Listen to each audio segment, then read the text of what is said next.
8 জানুয়ারি বৃহস্পতিবার নবম জাতীয় পে স্কেলের সুপারিশ নিয়ে কি আলোচনা হলো চলুন জেনে নেওয়া যাক।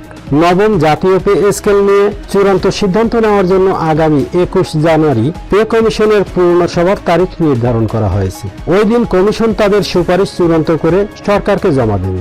8 জানুয়ারি বৃহস্পতিবার পে স্কেল নিয়ে অনুষ্ঠিত পূর্ণ কমিশনের সভায় এই তারিখ নির্ধারণ করা হয়। নাম প্রকাশ না করার শর্তে পে কমিশনের একজন সদস্য জানান 21 জানুয়ারি পে কমিশনের শেষ সভা হবে। এই সভাতে পে স্কেলের যাবতীয় বিষয়ে চূড়ান্ত সিদ্ধান্ত নেওয়া হবে। তবে এর আগে আরও একটি পূর্ণ সভার সম্ভাবনা রয়েছে। কমিশনের এক কর্মকর্তা জানান সময় কম থাকায় তারা দ্রুততার সঙ্গে সুপারিশ চূড়ান্ত করার জন্য কাজ করে যাচ্ছে। এদিকে নবম পে স্কেলের সর্বনিম্ন ও সর্বোচ্চ বেতনের অনুপাত 1:8 হিসেবে চূড়ান্ত করা হয়েছে, অর্থাৎ সর্বনিম্ন গ্রেড 20তম।